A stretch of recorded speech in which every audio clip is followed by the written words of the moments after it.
አዋጅ አዋጅ አዋጅ!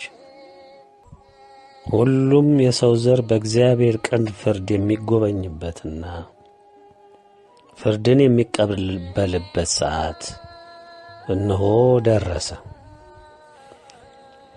የተዘጋጁ ንስሐ የገቡ በተዋህዶ እምነታቸው የጸኑ ከዚህ ዓለም ጉድፍ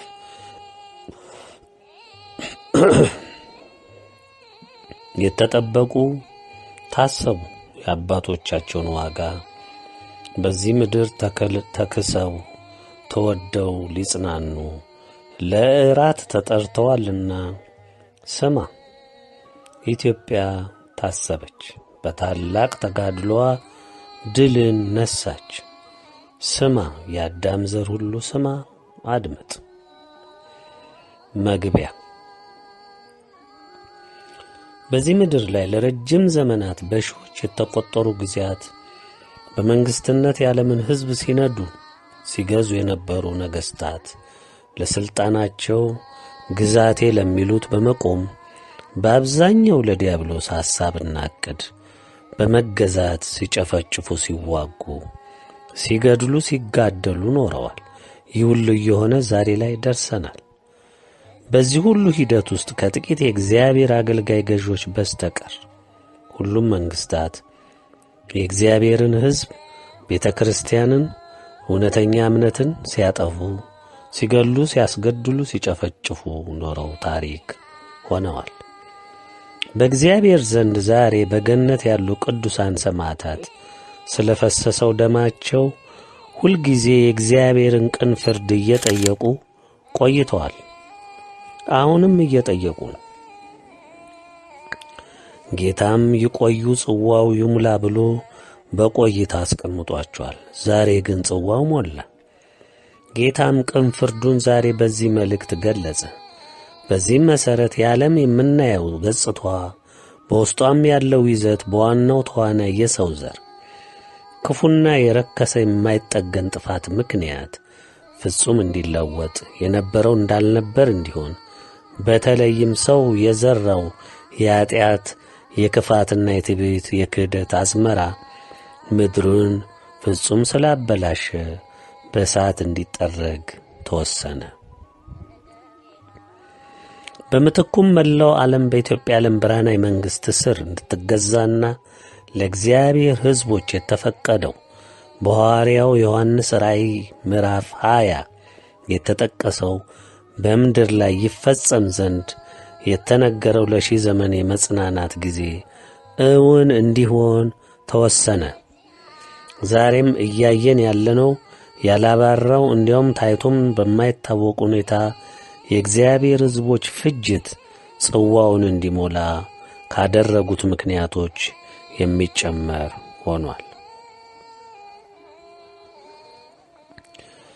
ስማ የሰው ዘር፣ ስማ የአዳም ዘር፣ ስሙ ምድርን የከደናችሁ መንግስታት፣ ስሙ የዓለም ታላላቅ ሃይማኖት ተቋሞች፣ ስሙ ጣዖት አምላኪዎች፣ ዘረኞች፣ ተብታቢዎች፣ አጋንንት ሳቢዎች፣ ጠንቋዎች፣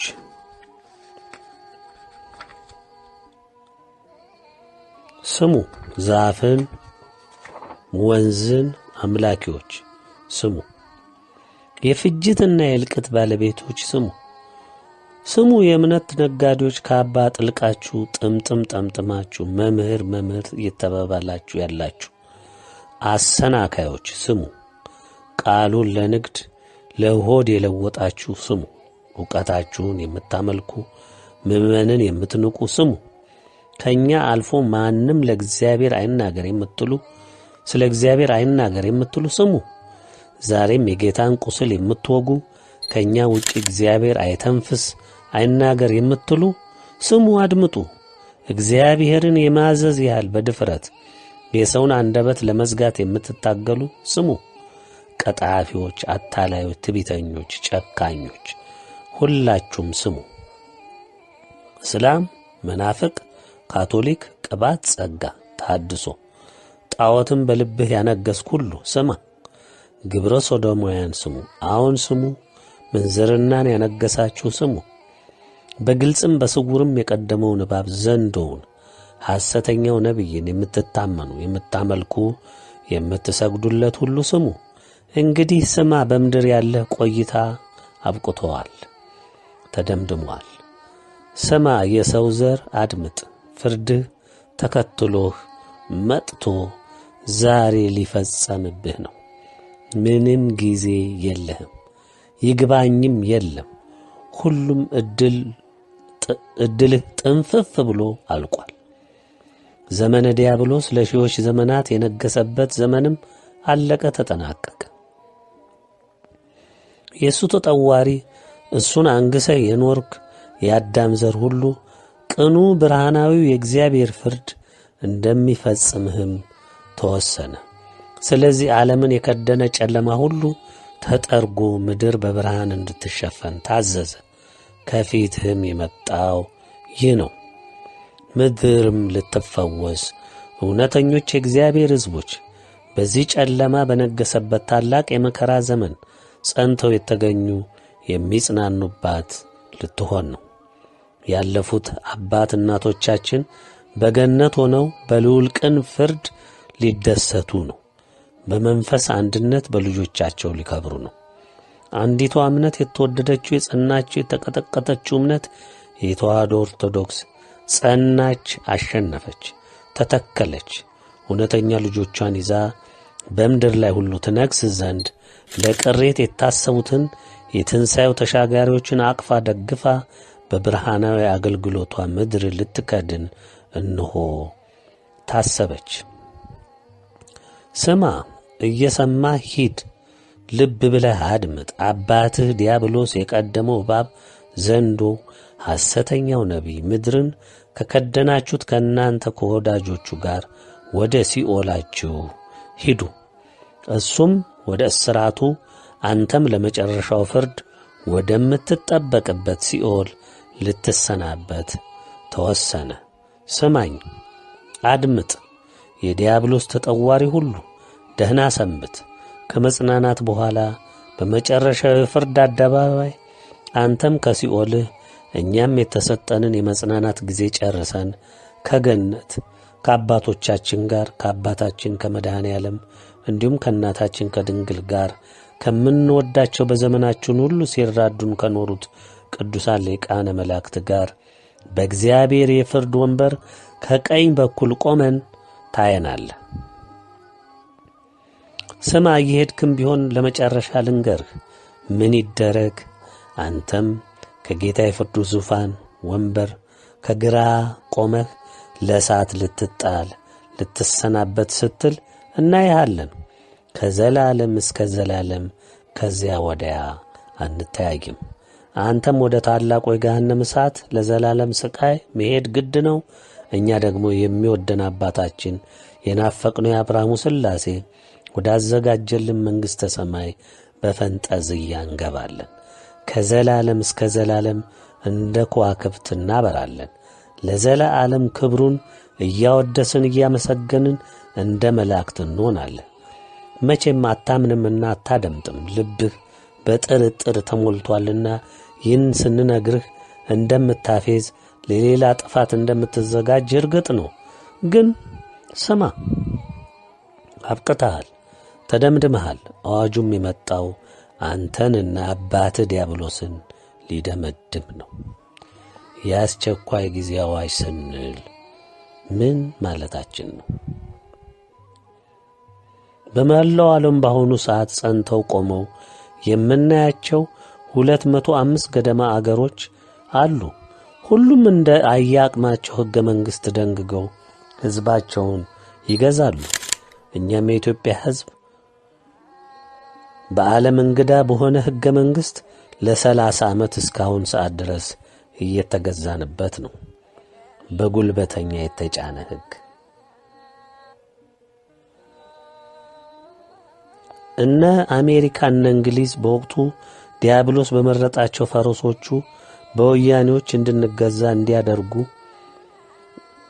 ለሁለቱም ኃያላን አሽከሮች በሰጠው ትእዛዝ መሠረት እነሱ በተከሉት ሰይጣናዊ አገዛዞች እየተሰቃየናለን። እነሆ ሁሉም እንደሚያውቀው በዚህ ሕገ መንግሥት አገራችን እንድትፈርስ በተደረገ ሴራ እየታመሰች ትገኛለች።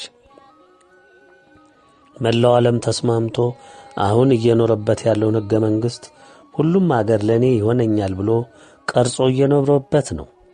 ይሁንና የቆመው መንግሥት ለማንሳት አንዳንድ የሕዝብ አመጾች ቢከሰቱ ወይም በተለያዩ ጠላቶች መንግሥት ሊያፈርሱ ከተነቃነቁ መንግሥት ራሱን ለመከላከል የነበረውን አገዛዝ ለመመለስ የሚወስደው የመጨረሻው እርምጃ የአስቸኳይ ጊዜ አዋጅ ማወጅና ባለው ጦር፣ ፖሊስ፣ የደህንነት ኃይል ሁሉንም ተጻራሪ ኃይል ተቆጣጥሮ ወይም ደምስሶ የያዘውንም ለፍርድ አቅርቦ በአደጋ ውስጥ የወደቀውን ሥርዓቱን የሚታደግበት መንገድ ነው። ዛሬ ግን በዚህ የአስቸኳይ ጊዜ አዋጅ የምታየው ከተለመደውና ከምታውቀው ለየት ያለ ነው። የአዳም ዘር አድምጥ። ምንድነው የተለየው በል? አንተ የምታውቀው የአስቸኳይ ጊዜ አዋጅ ሁሌም የምትሰማው አገር በችግር፣ በተፈጥሮ አደጋ፣ በአመት ስትታመስ ወይም በቋቋም አቅቷት ስርዓት አገዛዟ ሊፈርስ ሲዳዳው ባለው መንግስት የሚታወጅ አገርና ስርዓት አገዛዙን የማዳን እርምጃ ነው። ያኔ መብት ማስጠበቅ የለም፣ መላወስ መንቀሳቀስ የለም። ሁሉም የተገደበና በቁጥጥር ውስጥ ሆኖ የሚያከናውኑት ሕይወት ይሆናል። ይህ ነው ባንተ ዕውቀት ውስጥ ያለው የአስቸኳይ ጊዜ አዋጅ። ዛሬ የምትሰማው የኛ አዋጅ ግን ይለያል። አዋጁ የመነጨው ወይም የታወጀው ከማታየው ከማትዳስሰው ባንተ ክህደትና ንቀት ከረሳኸው እግዚአብሔር የመነጨ ነው። አንተን ፈጥሮ ምድርንም ሰማይንም እንዲሁ ፈጥሮ የሚታየውንም የማይታየውንም ህልው አድርጎ በምድርም አንተን ያዳምን ዘር በአምሳሉ ፈጥሮ ከዚች ምድር ቆይታ በኋላ ደግሞ በክብሩ ዙሪያ እንደ ከዋክብት እንድትደምቅ የስሙ ወዳሽ ቀዳሽ እንድትሆን በፍጹም ፍቅሩ ወዶ ተክሎህ ነበር።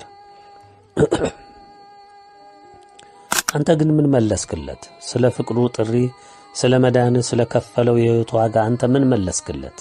ምን ከፈልከው? ባኖረህና በደገፈህ በረዳህ ለችግርህ ለደረሰልህ ከጥፋት ሁሉ ለታደገህ በፍጹም ፍቅር ወደ ፍቅሩ ሊሰበስብህ ብዙ ሺህ ዘመናትን የጠበቀህን አምላክ ምን መለስክለት? አሁን አይካድ፣ አንተም አትክድ። ያጸናኸውን አቋምና የተመላለስክበትን ሕይወት ታውቀዋለህ።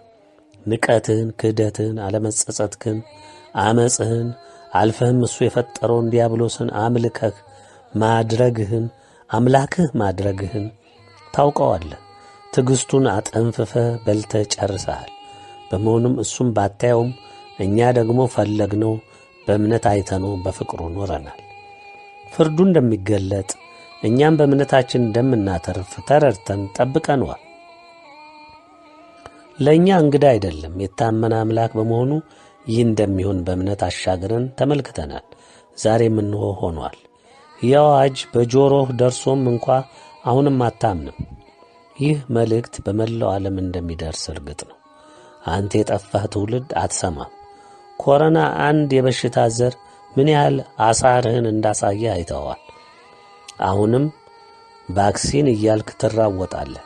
ቁጥር 5 መልእክት ላይ ምን እንደሚል አስታውስ። ገና ብዙ ቫይረስ ይፈላል አለ እንጂ ኮሮና ብቻ ይመጣል አላለም። ስለዚህ መከራ ምልክት ሰጠ እንጂ መቼ መጣ? ከላይ እንደተገለጸው የአዋጅ ምድራዊ ገዢዎችህ ካለማመዱህ በፍጹም ይለያል። በምን ይለያል?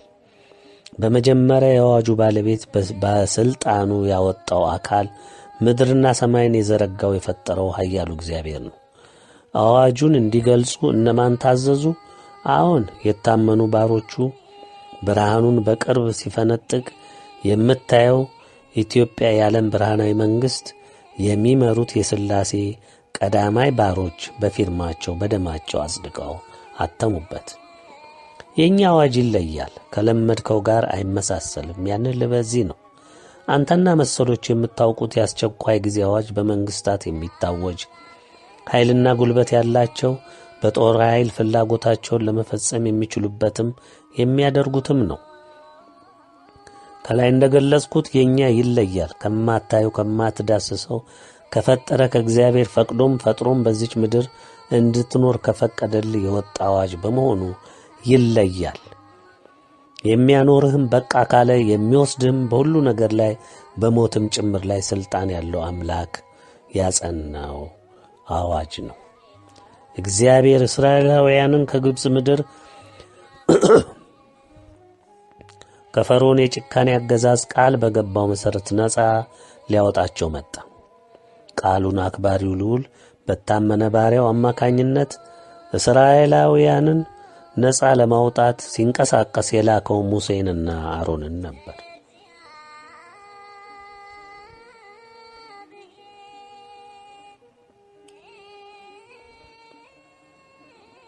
ይሁንና በተከታታይ ከ10 ያላነሱ መቅሰፍቶች በግብፅ ሕዝብ ላይ ሲወርድበት ፈርዖን ልቡን አደነደነ እንጂ አልሰማም። የእግዚአብሔርን ቃል በሙሴ በኩል ሲናገር ሕዝቤም ልቀቅ ያገለግለኝ ዘንድ ነበር ያለው። በእንቢታ የጸናው ፈርዖን በተደጋጋሚ በትዕቢቱ ቢገሰልም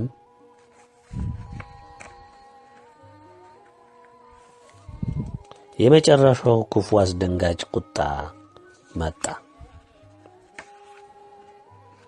የግብፅ ምድር በኩራት ሁሉ የሰውም የእንስሳውም በሞት ተከደነ። ራሱ የፈርዖን ቤትም ሞት ነገሰበት። ያኔ መቋቋም ያቃተው ፈርዖን ወርቅና ዕንቁን አገብሮ እስራኤላውያንን እጅግ ፈርቶ ተንቀጥቅጦ ለቀቀ።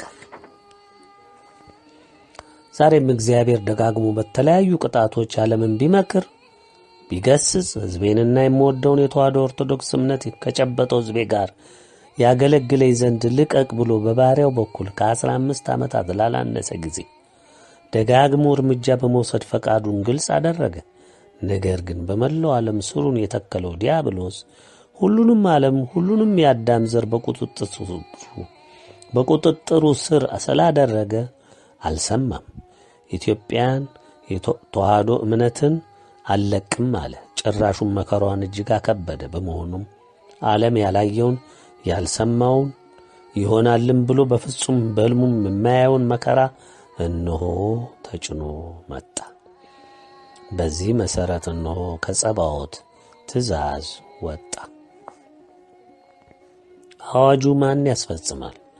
ከየት ይመነጫል? እነማን ያስፈጽሙታል? ግቡስ ምንድን ነው?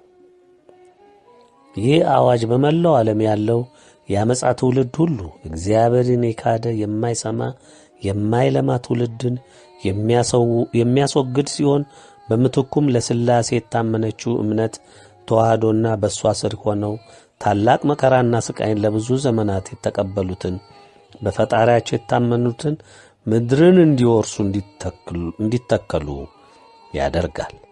ኢትዮጵያ ዓለም ብርሃን ትሆናለች። ምድርም ከዚህ በታች ባሉ የከበሩ የኪዳኑ ቃሎችና በአረንጓዴ ቢጫ ቀዩ የቃል ኪዳን ሰንደቅ ትሸፈናለች። የሚከብሩት ቃሎች ኢትዮጵያ የሥላሴ ክብራቸው መገለጫና መመስገኛ ምድር፣ ኢትዮጵያ ርስተ ድንግል ማርያም፣ ኢትዮጵያ ዓለም ብርሃን፣ ኢትዮጵያ የዓለሙ ገዢ። እነዚህ ኃይለ ቃሎች በየትኛውም የምድር ገጽታ ላይ ከፍ ብለው ይነግሳሉ፣ ይከብራሉ። የእግዚአብሔር ስም ያለማቋረጥ በምድር ሁሉ ላይ ይመሰገናል። እንዲሁም ድንግል፣ ቅዱሳን ሊቃነ መላእክት፣ ቅዱሳን ሰማዕታት አባቶቻችን፣ እናቶቻችን እንዲሁ ይከብሩባታል። ይሄ አንደኛው ነው። ሁለተኛ አዋጁ ከየት ይመነጫል? ይህ አዋጅ የልዑልን ፈቃድ ይገልጹና ያሳውቁ ዘንድ በታመኑ የልዑል ባሮችና እግዚአብሔር በምድር ሁሉ ላይ ይነግስ ዘንድ ፈቃዱ በሆነው በኢትዮጵያ ዓለም ብርሃናዊ መንግሥት በኩል እንዲገለጽ በወሰነው መሠረት የተገለጸ ነው። ምንጩም የልዑል ፈቃድ ነው። 3 አዋጁን እነማ ያስፈጽሙታል? ይህንን አዋጅ ያስፈጽሙ ዘንድ እጅግ የከበሩት ቅዱሳን ሊቃነ መላእክት ሀ ሊቀ መላእክት ቅዱስ ሚካኤል፣ ለ ሊቀ መላእክት ቅዱስ ገብርኤል፣ ሐመርኋ ሊቀ መላእክት ቅዱስ ሩፋኤል፣ መ ሊቀ መላእክት ቅዱስ ፋኑኤል፣ ሰ ሊቃነ መላእክት ቅዱስ ራጉኤል፣ ረ ሊቀ መላእክት ቅዱስ ኡራኤል፣ ሰ ንጉሡ ሰ ሊቀ መላእክት ቅዱስ ሳቆኤል፣ ሸ ሊቀ መላእክት ቅዱስ አፍኒንኤል፣ ቀ ሊቀ መላእክት ሰዳክያል፣ በ ሊቀ መላእክት ቅዱስ ሱርያል፣ ተ ሊቀ መላእክት ሰላትያል ከነሰራዊቶቻቸው ሙሉ በሙሉ ምድርን ያጠፉትን በኀጢአት ባሕር ተነክረው ንስሐን ንቀው እግዚአብሔርን ክደው ምክርን ተግሣጽን ንቀው በትዕቢት ተሞልተው በዲያብሎስ በቀደመው እባብ በዘንዶ በሐሰተኛው ነቢይ ተማምነው እየተገሰሉ ያሉትን ነገሥታት ከነ ሕዝባቸው በታላቅ ቁጣ የሚጠርጉ ናቸው። 4 ግቡስ ምንድን ነው? አዎን ግቡ ወይም ዓላማው ቀድሞም ተገልጿል። አሁንም ግልጽ እንዲሆን እግዚአብሔር ከዘመናት በፊት ጀምሮ በስሙ የታመኑ ሕዝቦችን ይመለከትና በልቡም ሲያኖራቸው ቆይቷል። ከልቡና ጀምሮ በሕጉም ዘመን አሁንም በወንጌሉ ዘመን በታላቅ ፈተና የጸናችውን ተዋህዶንና የጸኑ ሕዝቦቿን ወደደ፣ መረጠ፣ አጸደቀ፣ አከበረ። በመሆኑም ዓለምን በሙሉ በምርኮ ለዚች ለተናቀችው ኢትዮጵያ ለከበረችውም የኢትዮጵያ ኦርቶዶክስ ተዋህዶ ቤተ ክርስቲያን ሰጠ።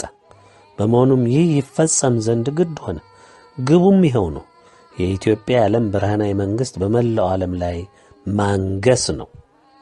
ደግሜ ልንገርህ፣ የኢትዮጵያ የዓለም ብርሃናዊ መንግሥት በመላው ዓለም ላይ ማንገስ ነው።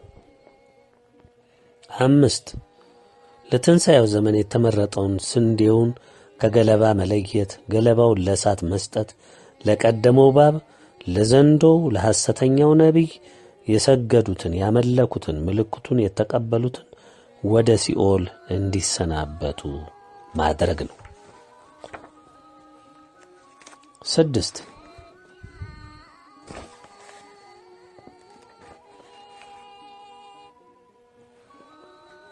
ኢትዮጵያ በአስቸኳይ ጊዜ አዋጅ ውስጥ አገራችን ኢትዮጵያ ቅድሚያ ነጻ የምትወጣ አገር ናት።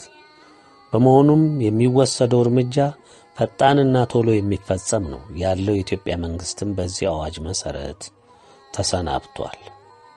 ያለው የኢትዮጵያ መንግሥትም በዚህ አዋጅ መሠረት ተሰናብቷል።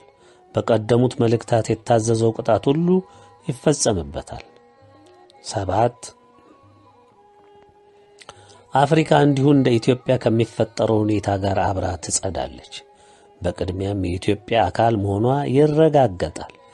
መካከለኛው ምስራቅም እንዲሁ በተጻመር ይጸዳል፣ ይጠረጋል፣ በከፊልም የኢትዮጵያ አካል ይሆናል። በኢትዮጵያም ሆነው ወደ ኢትዮጵያ በግዛትነት የሚካተቱ የአፍሪካ ሀገሮችን በመላው ዓለም እንደሚጸናው አዋጅ በኢትዮጵያም የጸና ይሆናል። ያለ ኢትዮጵያ ዓለም ብርሃናዊ መንግሥት ማረጋገጫ ሰነድ ማንኛውም እንቅስቃሴ የተከለከለና ወዲያው ለቅጣት የሚያበቃ ነው። መንቀሳቀስ የሚቻለው ከኢትዮጵያ ዓለም ብርሃናዊ መንግሥት ማረጋገጫ በማግኘት ብቻ ነው። በሁሉም የኢትዮጵያ የአፍሪካም የመላው ዓለም ሕዝብ ላይ የሚፈጸምም ነው። በመላው ዓለም ያሉ እንዲሁም በአገር ውስጥ ያሉ የትጉሃን መማክርት፣ የጽዋ ማኅበራት ከዚህ ከኢትዮጵያ ዓለም ብርሃናዊ መንግሥት በሚሰጣችሁ መመሪያ መሠረትና ቀድሞም በተረዱት አግባብ በተሰጣቸው መታወቂያ መሠረት እየተንቀሳቀሱ መንፈሳዊ አገልግሎትን ሌላውንም አገልግሎት ይሰጣሉ። 8 የተቀረው ዓለም እነ እንግሊዝ እነ አሜሪካ፣ መላው አውሮፓ፣ መላው ኤሽያ፣ መላው አፍሪካ፣ መላው ላቲን አሜሪካ፣ መላው አውስትራሊያና ዙሪያ ያሉ አገሮች በጠቅላላው መላው ዓለም የስካንዲኔቪያ አገሮች ሁሉ በታላቅ መቅሰፍት፣ በታላቅ ቁጣ፣ በታላቅ እሳት ይመታል፣ ይጠረጋል። አንዳንድ ኃያል ነን የሚሉ አገሮችም ከነካቴውም ከምድረ ገጽ ይጠፋሉ። የሚፈሱት ቁጣዎች በምድር ላይ ምንን ያስከትላሉ? 1 በመላው ዓለም ባሉ ሁሉም አገሮች ላይ በብዙ መቶ እጥፍ የሚበልጥ በፈርዖንና በግብፅ ሕዝብ ላይ የነገሰው ሞት ዛሬም ባለው መላው የሰው ዘር ላይ ይነግሳል። ሞት የማይነግስበት አንድም ቤት ስፍራና ቦታ የለም። በግንባሩ ላይ ምልክት ካለውና በኢትዮጵያ ዓለም ብርሃናዊ መንግሥት በተሰጠው መመሪያ መሠረት ምልክቱን የሚጠቀሙ ከእኛ ዘንድ የተመዘገቡ እኛ ባንመዘግባቸውም በእግዚአብሔር መንፈስ ቅዱስ በየበዓታቸው የተመዘገቡ ለአገልግሎት መታወቂያ የወሰዱ በጥቅሉ በእኛ ወገኖች ከተሰበሰቡ ካልሆነ በስተቀር ከሞት ጋር የማይገናኝ የለም። 2 ከታላቁ ቁጣ ፍሰት መጀመር ጀምሮ በመላው ዓለም በቤቱም በደጁም በውጭውም በምድሩም በጫካውም በገደሉም በተራራውም በዋሻውም በአየሩም በሰማዩም ሞት ይነግሣል። ለጥፋት ሲተጉ የኖሩትን የምድር ኃይላት በሙሉ ይጠርጋል፣ ያስጨንቃል፣ ይጠርጋል፣ ያሰቃያል፣ አስጨንቆና አስጠብቦ ተለምኖም ይወስዳል። ይህ ሁሉ በሰው ልጅ ላይ በምሕረት ከታየው በስተቀር ይፈጸማል። እንስሶችንና ተክሎችን ግን አይጎዳም። ከላይ እንደገለጽኩት ትሑት፣ ቅን፣ የዋህ ሰው ይድናል። 3 ማንኛውም ሰው በምሕረት ከታየው በስተቀርና እንዲንቀሳቀስ ከተፈቀደለት በስተቀር ማንም ሆነ ማንም ለመንቀሳቀስ አይችልም።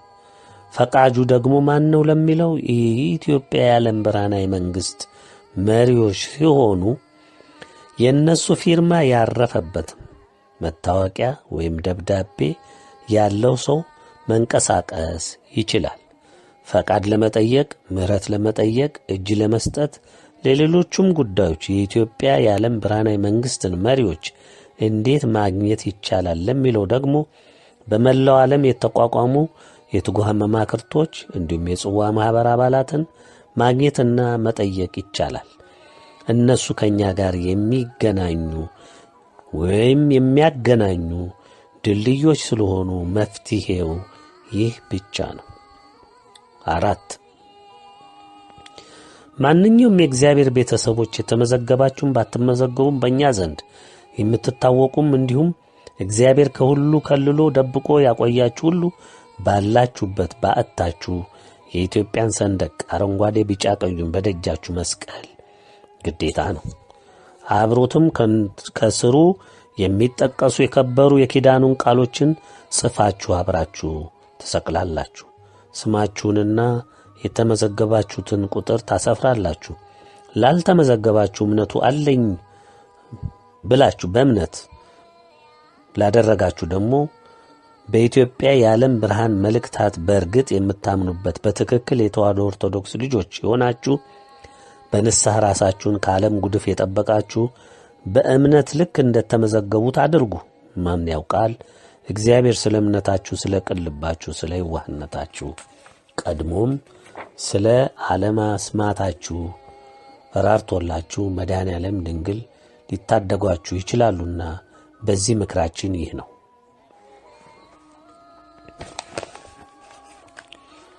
የምትጽፏቸው የኪዳኑ ቃሎች ኢትዮጵያ የሥላሴ ክብራቸው መገለጫና መመስገኛ ምድር፣ ኢትዮጵያ ርስተ ድንግል ማርያም፣ ኢትዮጵያ ዓለም ብርሃን፣ ኢትዮጵያ ዓለሙ ገዢ የሚሉ ናቸው።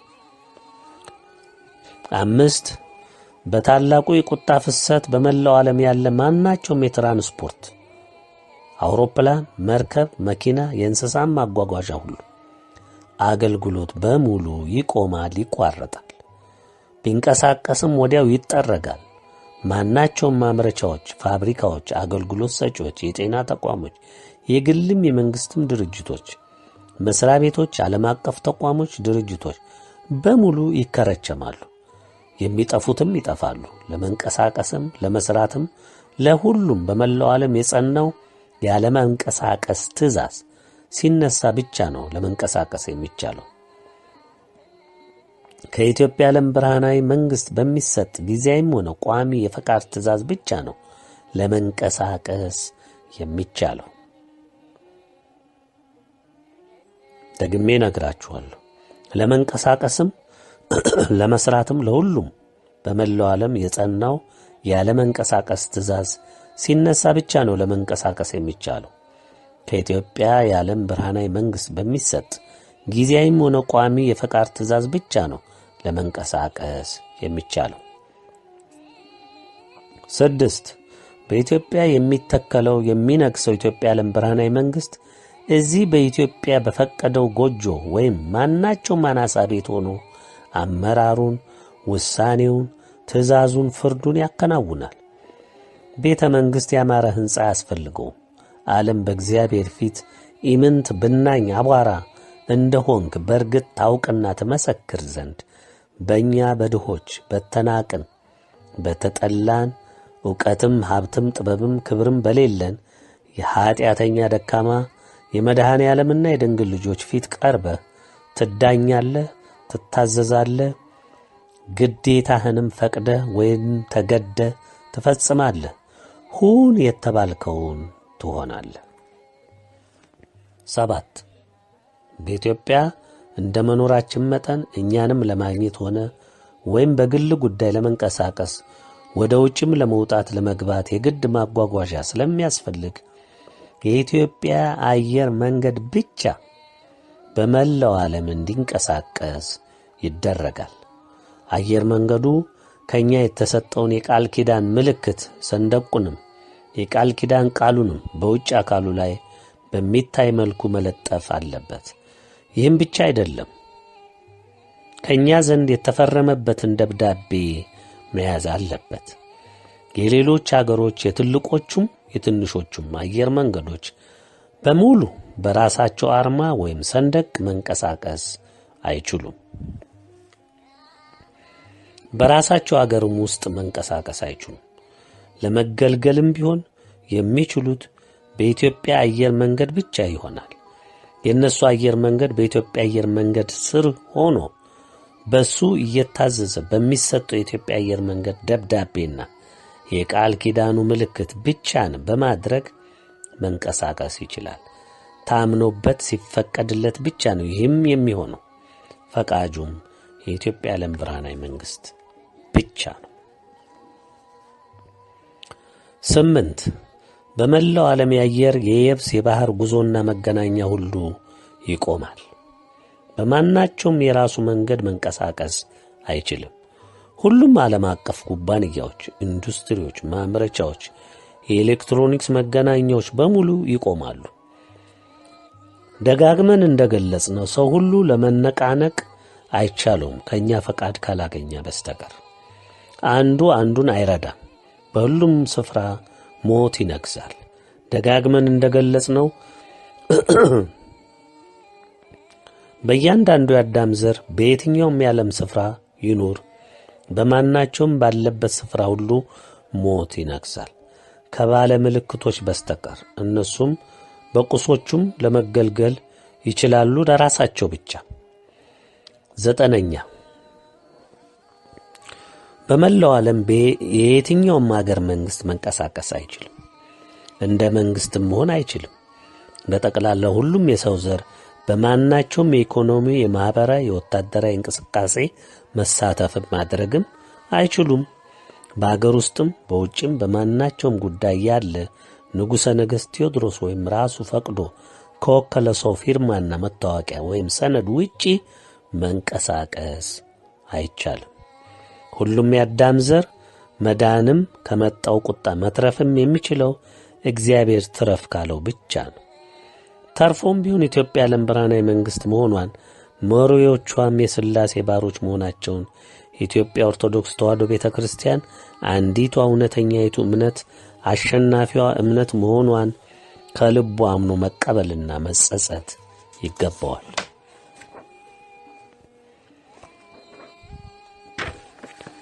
በንስሐም ራሱን ሊያስተካክል ግድ ይለዋል።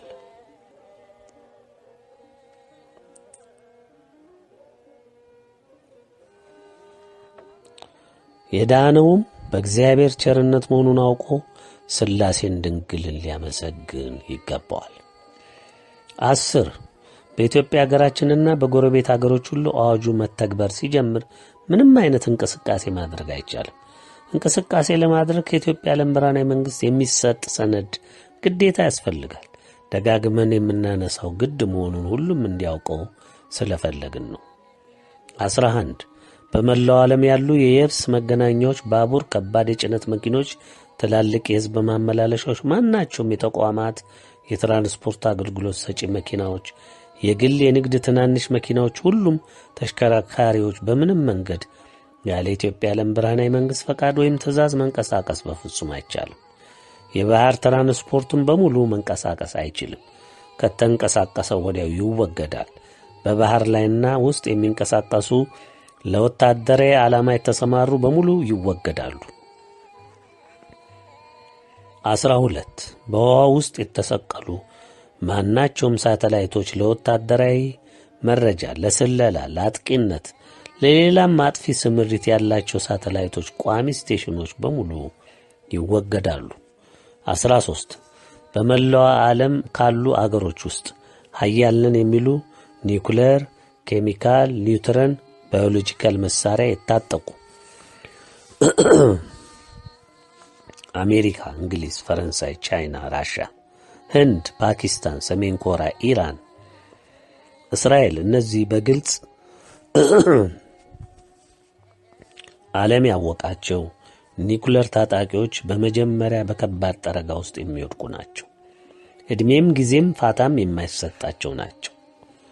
14 ቅድመ ሁኔታ ማናቸውም አገር ኃያል ይሁን ደካማ ወይም መካከለኛ ጠረጋው ሲጀምሮ ለመተንፈስ እጅንም ለመስጠት ፈቃደኛ ሲሆን ሕዝቡን አማክሮና በገዛ አገሩና በዓለም አቀፍ ሕግ አለኝ በሚለው አስወስኖ ያስወሰነበትን ሰነድ ይዞ ልዑክ አዘጋጅቶ ለትጉሃን መማክርቶች በማሳወቅ እጁን ለመስጠት የሚንቀሳቀስበት ፈቃድ ይሰጠዋል። መጥቶ ማረፍ የሚቻለው በጎረቤት አገር በኬንያ ወይም በጅቡቲ ብቻ ይሆናል። እዚያ ሆኖ የመግቢያ ትእዛዝ እስከሚሰጠው ይጠብቃል። አሊያም እዚያው ባለበት ከኢትዮጵያ ዓለም ብርሃናዊ መንግሥት የተላኩ መልስ ይሰጡታል። በተሰጠው መልስ መሠረት የሚሰጠውን ግዴታ ሲፈጽም ቀጣዩ እርምጃ ምን እንደሚሆን ይገለጽለታል። በዚህ መልክ የተከላ፣ የነቀላ፣ የሽግግር ተግባሮች ይከናወናሉ። ፈቃደኛ ላልሆነ አገርና ሕዝብ አገሩ ባዶ እስከሚቀር ድረስ ፍጹም ከምድረ ገጽ እንዲጠፋ ይደረጋል። ማናቸውም አገር ውስጥ ያለ የዚያ አገር ዜጋ በግሉ እጁን ለመስጠት ወደ ፍርድም ለመቅረብ ሲሻ ባለበት አገር ካለው በእኛ የተወከለ የኢትዮጵያ ኤምባሲ ሄዶ ማመልከቻውን ጽፎ ወረፋ ማስያዝ ግድ ይለዋል። ኤምባሲዎች በትክክል የማያስተናግዱ ከሆነ በዚያ አገር ወይም በዚያው አገር ካሉ የኢትዮጵያ ወይም የሌላ አገር ዜጋ የትጉሃን መማክርት ዘንድ ማመልከቻን አቅርቦ ወረፋ ሲዞ ውሳኔውን መጠበቅ ይችላል። እንደ ድርጅትም እንደ ማህበረሰብ ተወካይ በማዘጋጀት ይህንኑ አካሄድ መከተል ይቻላል። የአብርሃሙ ሥላሴ ስም ይክበር ይመስገን፣ ድንግል ስሟ ይክበር ይመስገን። በኢትዮጵያ ዓለም ብርሃናዊ መንግሥት በታኅሳስ 21 ቀን 2013 ዓመተ ምህረት ታወጀ። ከየካቲት 21 ቀን 2013 ዓመተ ምህረት በኋላ በማናቸውም ጊዜና ወቅት ሥላሴዎች ብቻ በሚያውቁት ማንም በማያውቀው ጊዜ እርምጃውና ጠረጋው ይጀምራል።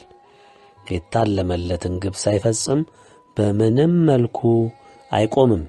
ይህም በሥላሴ ባሮች ወይም በኢትዮጵያ ዓለም ብርሃናዊ መንግሥት ቀዳማዊ አገልጋዮች ተማጽኖና ልመና ብቻ ሊቆም ይችላል። ከዚህ ያለፈ ምንም አይነት መፍትሄ የለም። በኢትዮጵያ የዓለም ብርሃናዊ መንግሥት ከሥላሴ በተሰጠ ሥልጣን መሠረት በታኅሳስ 21 ቀን 2013 ዓመተ ምህረት ታወጀ። ቀዳማይ አገልጋይ የሥላሴ ባሮች፣ አንደኛ ስም ገብረ መድኅን፣ ፊርማ የጣት አሻራ፣ 2 ስም ሰይፈ ሥላሴ ፊርማ የጣት አሻራ። 3ኛ ስም ፍሬ ሰንበት ፊርማ የጣት አሻራ። ለእኔም ዘመኑ ቀርቧልና የዚህም መጽሐፍ የትንቢት ቃል በማኅተም አትዝጋው። ዓመፀኛው ወደፊት ያምፅ፣ ርኩሱም ወደፊት ይርከስ፣ ጻድቁም ወደፊት ጽድቅ ያድርግ፣ ቅዱስም ወደፊት ይቀድስ አለ። እነሆ በቶሎ እመጣለሁ፣ ለእያንዳንዱም እንደ ሥራው መጠን ከፍል ዘንድ ዋጋዬ ከኔ ጋር አለ። አልፋና ኦሜጋ፣ ፊተኛውና ኋለኛው፣ መጀመሪያውና መጨረሻው እኔ ነኝ። ወደ ሕይወት ዛፍ ለመድረስ ሥልጣን እንዲኖራቸው በደጆቿም ወደ ከተማይቱ እንዲገቡ ልብሳቸውን የሚያጥቡ ብፁዓን ናቸው። 5 ውሾች ግን ከዚያች አገር ወጥተው ይሄዳሉ። እሊህም ሥራዬን የሚያደርጉ ሴሰኞች፣ ነፍሰ ገዳዮች፣ ጣዖትን የሚያመልኩና የሐሰትን ሥራ የሚወዱት ሁሉ ናቸው። እኔ ኢየሱስ በአብያተ ክርስቲያናት ዘንድ ይህንን እንዲመሰክርላቸው መልአኬን ላኩ። እኔ የዳዊት ሥርና ዘር ነኝ፣ የሚያበራው የንጋት ኮከብ ነኝ። መንፈሱና ሙሽራይቱም ና ይላሉ። የሚሰማም ና ይበል፣ የተጠማም ይምጣ፣ የወደደም ሕይወትን ውሃ እንዲያው ይውሰድ። ዮሐንስ ራእይ ምዕራፍ 22 ከቁጥር 10 እስከ 17። በስተመጨረሻ ጥብቅ ማሳሰቢያዬና ምክሬ ለሁሉም ያዳም ዘር ይህ ነው። ከላይ የተመለከታችሁት ቁርጥ ያለው ፍርድ መጥቷል፣ ሊፈጸምብህም ደጅህ ቆሟል። ማንም ሆንክ ማንም ከሚጠርግህ ሞት አታመልጥም። ምናልባት ትንሽ ጭላንጭል ሆና ብትረዳ የምልህ ይህንን ብቻ ነው። ስማኝ፣ ምንም አይነት ሰውኛ ዘዴህን እንደለመድከው አታልም። እንኳን አንተ የነዳህም ዲያብሎስ አያመልጥም። ስለዚህ የሚጠቅምህ ብዬ በግሌ የምመክርህ ራስን በእግዚአብሔር እጅ ጣል። ራስን ዝቅ አድርግ፣ ከልብህ ተጸጸት፣ ታደገኝ በለው። ቃልም ግባ፣ እውነትህን ብቻ እሰማለሁ፣ እታዘዝህም አለሁ፣ ቅን ባሪያህም እሆናለሁ። ማረኝ፣ አሻግረኝ፣ ስለ ድንግል ስትል፣ ስለ ከበሩት ሊቃነ መላእክት ስትል ብለህ ተንበርክከህ ለምነው፣ በብርቱ ለምነው። አልቅስ፣ እምባህን አፍስስ። ቁጣው የገነፈለ ብርቱ እሳት ነውና ከፊትህ ያለው። እምመክርህ ይህንን ነው ወገኔ። እንደኛው ብትሻገር ብዬ በመመኘት ነው የምነግርህ። እኛ የእግዚአብሔር ባሮች፣ የድንግል አገልጋዮች፣ የተዋህዶ ኦርቶዶክስ አርበኞች ዛሬም ምኞታችን ብትድን ነው። በዚች አጭር የስርጭት ጊዜ ተጠቀምባት። መናፍቃን፣ ካቶሊኮች፣ ቅባቶች፣ ጸጋዎች፣ ዘረኞች እናንተ በምንም መንገድ ምሕረት የላችሁ። ይህንን ደግሜ አረጋግጥላችኋለሁ። እስላሞች ቀደም ይህ መልእክት እስከወጣ ድረስ ለንስሐ እንድትበቁ ተጠብቃችሁ ነበር። የተጠቀሙበት ተጠቅሞበታል። ነገር ግን በዛው በተረታችሁ ውስጥ ታምናችሁ አሁንም ለቆማችሁ ከየካቲት 21 ቀን 2013 ዓመተ ምህረት በኋላ ሙሉ በሙሉ እንደ መናፍቁ እንደ ካቶሊኩ የምትታዩና የነሱ ጣም የእናንተም እንደሚሆን አረጋግጥላችኋለሁ። እግዚአብሔር ለሁሉም ልብ ቅን፣ የዋህ፣ ደግ ሰው ማስተዋልን ይስጠው። አሜን። የአብርሃም የይስሐቅም ያዕቆብ አምላክ ስሙ ይባረክ። ድንግል እናቴ ስሟ ይባረክ። አሜን። አዋጁም ይኸው በዚህ ተፈጸመ። ወገኔ የአዳም ዘር እንግዲህ እስከ የካቲት 21 2013 ዓመተ ምህረት የስርጭት ጊዜ ነው። ማለትም መልእክቱም በጽሑፍ እንዲሁም ደግሞ በድምጽ እንዲሁም ደግሞ በፒዲኤፍ በመሳሰለው ዘዴ ለሕዝቡ እንዲደርስ የሚጣርበት ጊዜ ስለሆነ እስከ የካቲት 21 የሚፈጠር ነገር የለም። ከየካቲት 21 በኋላ ግን እኛም አናቅም፣ ማንም አያቅም። እንኳን እኛ ቅዱሳን ሊቃነ መላእክትም አያውቁትም። ሰዓቱም ጊዜውም መቼ እንደሚጀምር የሚያውቀው የአብርሃሙ ሥላሴ ብቻ ነው። ስለዚህ ሁላችንም በማናስብበት ሰዓት ድንገት ስለሚጀምር ጥፋቱ፣ ጠረጋው ሁሉም ስለሚጀምር ከወዲሁ ምክራችንን፣ ተግሣጻችንን የሰማችሁ በዚህች ባለችው አጭር ጊዜ ፈጥናችሁ ራሳችሁን በእግዚአብሔር እጅ ጣሉ። ይህች ብቻ ናት ያለችው ዕድል። ስለ ሰማችሁኝ አመሰግናለሁ። እግዚአብሔር ልብ ላለው ሁሉ ልብ ይስጠው፣ ማስተዋል ላለው ሁሉ ማስተዋልን ይጨምርለት። ለናቃችሁት፣ ለካዳችሁት፣ ለጥፋቱ ለዛሬ የደረሳችሁ ሁሉ እንግዲህ እግዚአብሔር በምን መልክ እንደሚዳኛችሁ በምን መልክ እንደሚያካትታችሁ እኛ ስለማናውቅ ይኸው አዋጁንም በዚህ ድምዳሜ ላይ አደርሰናል። እኛ ግዴታችንን ተወጥተናል። ከዚህ በኋላ ጣፈንታውን የሚያውቀው እግዚአብሔር ብቻ ስለሆነ እግዚአብሔር ለሁሉም ይመልከተው ይርዳው እንላለን። ፍርዱንም በቅንነት እያመሰገንን እንቀበላለን። ደህና ሁኑ ወገኖቼ። እግዚአብሔር ይመስገን። አሜን።